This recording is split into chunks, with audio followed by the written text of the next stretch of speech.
আসসালামু আলাইকুম রহমতুল্লাহি ওবরাকাতুহু। সম্মানিত প্রিয় মুসলিম ভাই ও বোনেরা, আর ইসলামী টিভির পক্ষ থেকে সকলকে জানাই আন্তরিক মোবারকবাদ। আশা করি সকলে ভালো আছেন। আমি আলহামদুলিল্লাহ আল্লাহর রহমতে ভালো আছি।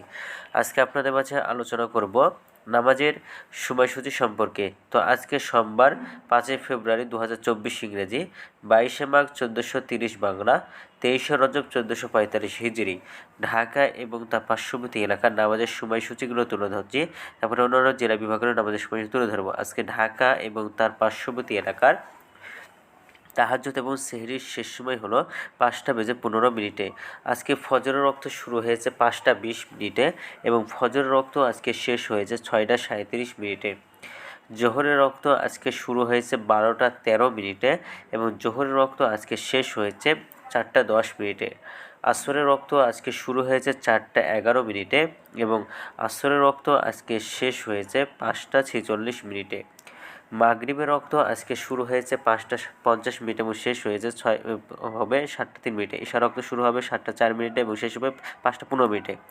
আজকে সূর্যাস্ত যাবে 5:48 এবং আজকে সূর্যোদয় হয়েছে 6:47। এইগুলো ঢাকা এবং তার পার্শ্ববর্তী এলাকার নামাজের সময়সূচি।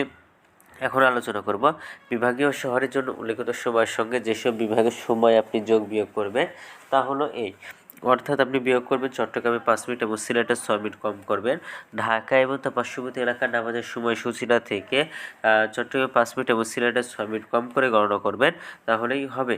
এবং যোগ করবেন খুলনাতে 3 মিনিট, রাজশাহীতে 7 মিনিট, রংপুরে 8 মিনিট, বরিশালে 1 মিনিট বেশি করবেন। ঢাকা এবং তার পার্শ্ববর্তী এলাকা যে নামাজের সময়সূচিটা রয়েছে সেখান থেকে খুলনাতে 3 মিনিট, রাজশাহীতে 7 মিনিট, রংপুরে 8 মিনিট, বরিশালে 1 মিনিট বেশি করতে হবে। তো আজকের ভিডিওটি পর্যন্তই ছিল। আর এই সূত্রটা দিয়েছেন ইসলামিক ফাউন্ডেশন। ভিডিওটি যদি আপনাদের ভালো লাগে তাহলে অবশ্যই চ্যানেলটি সাবস্ক্রাইব করে পাশে থাকবেন। ধন্যবাদ সকলকে। তো নিজে ভালো থাকুন, সুস্থ থাকুন, অপরকে ভালো রাখুন। আসসালামু আলাইকুম রহমতুল্লাহি ওয়া বারাকাতুহু।